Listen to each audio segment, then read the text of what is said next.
अस्सलाम वालेकुम student welcome. जैसे आप सबको पता है कि एनईडी ने एडमिशन्स अनाउंस किए हुए हैं और आई होप कि आप सारे एनईडी के लिए जो है प्रिपरेशन कर रहे हैं एंट्री टेस्ट के लिए।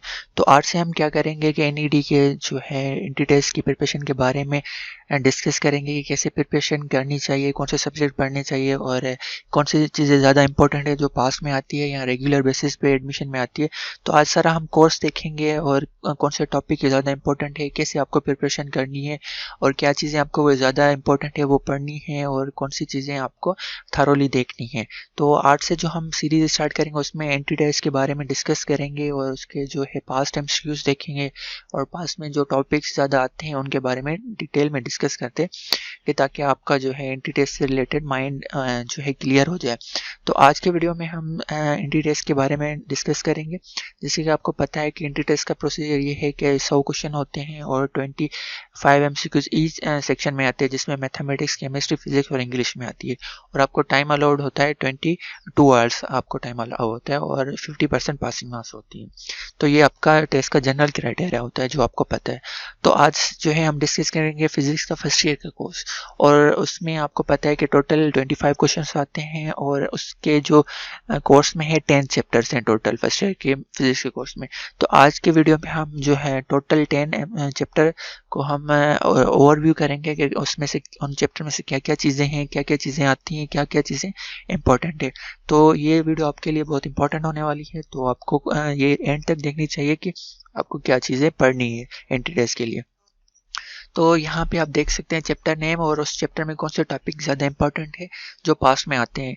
ये मैंने उस बेसिस पे किए हैं जो पास में ज़्यादातर आते हैं या पास टेस्ट में ये टॉपिक्स रिपीट होते रहते हैं या इस टॉपिक में से जो है लाजमी क्वेश्चंस आते हैं। तो मैंने उस हिसाब से ये जो है शॉर्ट लिस्ट किए हुए हैं टॉपिक। तो सबसे पहले फर्स्ट चैप्टर होता है स्कोप ऑफ फिजिक्स। अच्छा, तो इस चैप्टर में कौन से टॉपिक्स आते हैं या कौन से टॉपिक में से क्वेश्चन आता है। सबसे पहले आता है यूनिट सिस्टम। यूनिट सिस्टम में एसआई सिस्टम, एमकेएस सिस्टम जैसे होता है या दूसरे सिस्टम एफपीएस सिस्टम, उसमें से क्वेश्चन लाजमी आता है कि आपको जो है पूछते हैं कि एफपीएस सिस्टम में वेलोसिटी का यूनिट क्या है या जो है लाइट का यूनिट क्या है। वो क्वेश्चन आपको लाजमी एक जनरल क्वेश्चन देते हैं। उसके बाद यूनिट कन्वर्जेशन आती है कि एफपीएस से आपको या एमकेएस में आपको एसआई में कन्वर्ज करना पड़ता है, एसआई में से एमकेएस सिस्टम में आपको कन्वर्ज। तो ये कन्वर्जन लेंथ की आ गई हो या दूसरे सिस्टम की आ गई हो तो इस पे आपको फोकस करना है क्योंकि इसमें से लाजमी क्वेश्चन आता है। उसके बाद सिग्निफिकेंट फिगर जिसके 5 रूल हैं वो आपको याद करने पड़ते हैं और उसमें से भी क्वेश्चन कोशिश करते हैं वो आते हैं। इन तीनों में से एक क्वेश्चन तो लाजमी टॉपिक में से आता है। तो फर्स्ट चैप्टर में से आपको थ्योरी तो आपको देखनी है लेकिन ये 3 टॉपिक आपको लाजमी क्लियर करने हैं, इसमें से क्वेश्चन लाजमी आएगा। उसके बाद अब बात करें दूसरा चैप्टर जो है स्केलर एंड वेक्टर। ये one of the important chapter है फिजिक्स के फर्स्ट ईयर क्वेश्चन जो है फर्स्ट ईयर के कोर्स में। इसमें से क्वेश्चन लाजमी आते हैं। अब इसमें से कौन से क्वेश्चन आते हैं या किस टॉपिक में से आते हैं वो देखते हैं कि सबसे पहले है operation of scalar and vector. इसमें से ऑपरेशन के में से लाजमी क्वेश्चन आता है जैसे addition of vector, addition with scalar या क्वांटिटी जो होती है। उसके बाद मल्टीप्लिकेशन या डिवीजन है, division by vector, division by scalar quantity. तो ये आपको लाजमी ऑपरेशन देखने अच्छे से पढ़ने इसमें से क्वेश्चन आता है। उसके बाद आता है टाइप्स ऑफ वेक्टर जिसमें पोजीशन वेक्टर आ गया, नल वेक्टर आ गया। तो ये आपको देखने पड़ेंगे सारे वेक्टर्स के टाइप, उसके जो क्या फंक्शंस हैं, डेफिनेशन, ये आपको याद करने पड़ेंगे। उसके बाद है डॉट प्रोडक्ट और क्रॉस प्रोडक्ट। इनमें से जो प्रॉपर्टीज़ हैं, इनके जो ऑपरेशंस हैं और ये आपको याद करने पड़ेंगे क्योंकि ये आपसे पूछते हैं कि डॉट प्रोडक्ट में क्या होगा, क्रॉस प्रोडक्ट में क्या होगा और उसकी प्रॉपर्टीज़ जो हैं वो आपको याद करनी पड़ती है और वो उनमें से एग्जैक्ट क्वेश्चन वो आपको दे देते हैं। उसके बाद जो है दूसरा है तीसरा चैप्टर है मोशन का। मोशन में जो है 3 इक्वेशन ऑफ मोशन, जैसे आपको पता है 3 इक्वेशन से वो तीनों इक्वेशन आपको याद करनी पड़ेंगी और उसमें आपको है जो प्रॉब्लम्स लाजमी आते हैं। उन तीनों इक्वेशन में आपको जो है घुमा फिरा के इक्वेशन पे ही क्वेश्चंस देते हैं। तो आपको ये चीज़ इक्वेशन याद करनी पड़ेगी और इक्वेशन में जो पैरामीटर्स है वो आपको एक्जैक्ट देखने पड़ेंगे कि कौन से पैरामीटर्स में कौन सा पैरामीटर पूछ रहा है या आपको जो एमसीक्यूज बेस पे क्वेश्चन है कि आपको 2-3 इक्वेशन में देख के एक पैरामीटर आपको पूछेगा, वेलोसिटी या कोई भी एक्सीलरेशन का। उसके बाद मोशन अंडर द ग्रेविटी, इसकी आपको ये पढ़ने पड़ेंगे। लॉज ऑफ मोशन जैसे न्यूटन के लॉ है 2 लॉ है वो जो है आपको 3 लॉ है वो आपको पढ़ने पड़ेंगे। और उससे रिलेटेड जो भी केसेस हैं वो आपको देखने पड़ेंगे। उसके बाद है मोशन कनेक्टेड बाय स्ट्रिंग। अब ये है कि उसके जो है मोशन जो है उसके जो केसेस हैं उसके जो इक्वेशन बन रही है वो आपको देखने हैं, और इक्वेशंस जो लास्ट पे इक्वेशन बन रही है वो आपको लाजमी से याद करने पड़ेंगे।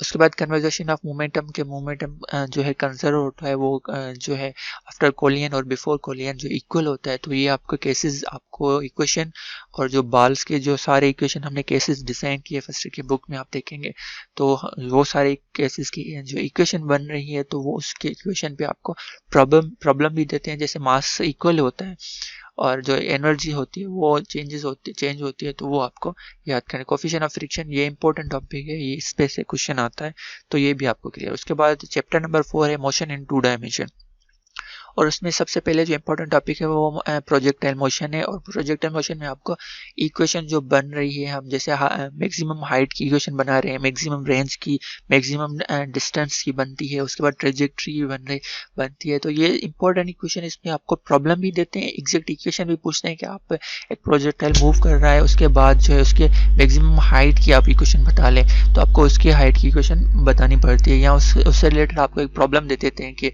इस एंगल पे हमने एक प्रोजेक्टाइल को मूव कराया है, उसकी इनिशियल वेलोसिटी ये थी, तो आप उसकी मैक्सिमम हाइट बताएं या मैक्सिमम रेंज बताएं या उसकी ट्रेजेक्ट्री बताएं। तो आपको ये चीज़ें आपको क्लियर होनी चाहिए और पे आपका फुल ग्रिप होनी चाहिए, क्योंकि इससे क्वेश्चन लाजमी आते हैं। उसके बाद आते हैं एंगुलर वेलोसिटी, इसके फार्मूला है वो आपको पढ़ने पड़ते हैं, और सेंट्रीपिटल एक्सीलरेशन ये भी है, और सेंट्रीपिटल फोर्स। उसके साथ साथ एक टॉपिक होता है जो नहीं पढ़ाते हैं, वो है सेंट्रीफ्यूगल फोर्स, वो भी आपको देखना पड़ता है। ये इसके जो है सेंट्रीपिटल एक्सीलरेशन का फार्मूला, इस पे प्रॉब्लम भी आ सकता है, एग्जैक्ट आपसे क्वेश्चन भी पूछ सकता है कि उसका फार्मूला बताओ, या प्रॉब्लम दे देता है कि आपको वैल्यू दे के पूछे कि अब सेंट्रीपिटल एक्सीलरेशन की वैल्यू क्या होगी। उसके अलावा आपको डेफिनेशन भी पूछ सकते हैं। उसके बाद चैप्टर नंबर 5 है angular torque, angular momentum and equilibrium.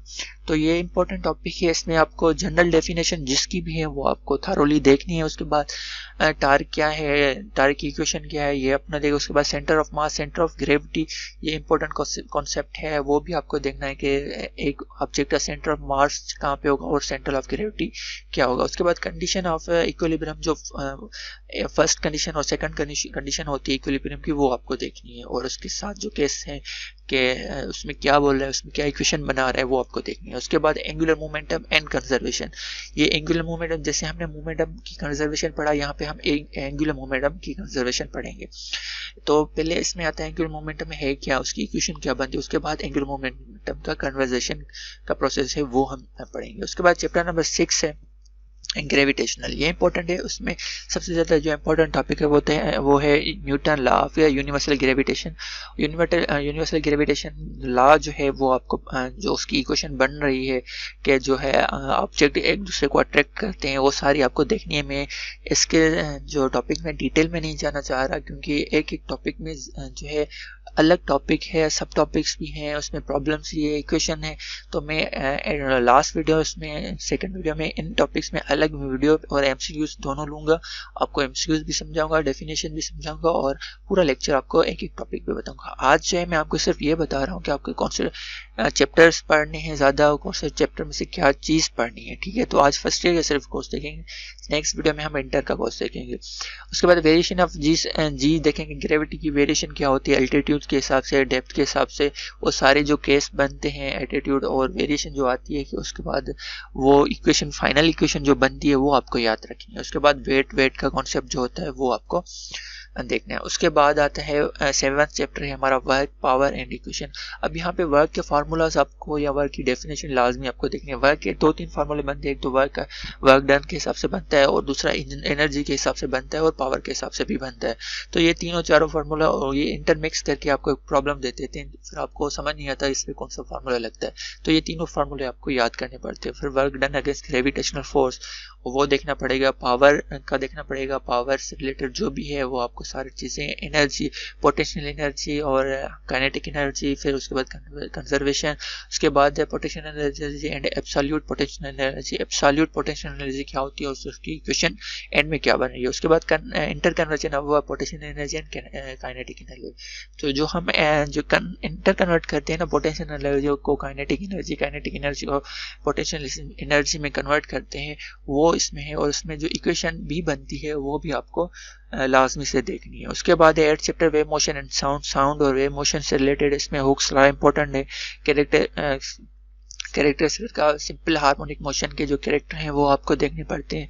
Types of wave, superposition of sound wave, जो दो साउंड वेव को हम जो है सुपर इम्पोज करते हैं। उसके बाद डॉपलर इफेक्ट, ये इंपॉर्टेंट है, इस पर लाजमी क्वेश्चन आते हैं, ये आप लिख के ले लें कि डॉपलर इफेक्ट के क्वेश्चन लाजमी आपको 1 या 2 क्वेश्चन तो आते हैं, इंपॉर्टेंट है। उसके जो 3 केसेस या 3 से 4 केसेस बनते हैं कि ऑब्जेक्ट स्टेशनरी है या मूव कर रहा है, या साउंड मूव कर रहा है, ऑब्जेक्ट स्टेशनरी है, ये सारे केसेस आपको देखने हैं। उसकी इक्वेशन बननी है। आप एंट्री टेस्ट पे प्रिपेयर करेंगे तो आप डेरिवेशन कुछ नहीं देखेंगे, एंड की इक्वेशन जो बन रही है आपको सिर्फ वही याद करनी है, वही देखनी है, वही आपके लिए प्रॉब्लम भी उसी पे देखनी है, हर चीज़ वहाँ पे देखनी है। उसके बाद 9th चैप्टर है नेचर ऑफ लाइट। उसमें इंटरफेस ऑफ लाइट है, लाइट्स के इंटरफेस देखेंगे, यंग डबल स्लिट एक्सपेरिमेंट और सिंगल स्लिट एक्सपेरिमेंट भी आते हैं। और उसके बाद डिफ्रैक्शन ग्रेटिंग, इसके फार्मूला भी आपको देखनी है। ये इंपॉर्टेंट चैप्टर है लेकिन इतना ज़्यादा इंपॉर्टेंट नहीं है जैसे जिसने हमने 8 चैप्टर पढ़े। उसके बाद 10वां चैप्टर है कुछ ज्योमेट्रिकल ऑप्टिक्स, ये भी इंपॉर्टेंट है। थिन लेंस फार्मूला इसमें इंपॉर्टेंट है। कॉम्बिनेशन ऑफ लेंसेज और मैग्नीफाइंग ग्लासेस, ये 3 टॉपिक आपको इस चैप्टर में देखने हैं। बाकी के जो है टॉपिक वो थ्योरेटिकल है, उसमें फार्मूला नहीं है और उसमें इतनी कॉन्सेप्चुअल थिंग्स नहीं है। आपको जस्ट देखेंगे भाई ये गिलास है, ये माइक्रोस्कोप है, टेलीस्कोप है, उसकी डेफिनेशन लिखी हुई है, उसका काम ये है, फिर आपको ये सारी चीज़ें देखनी है।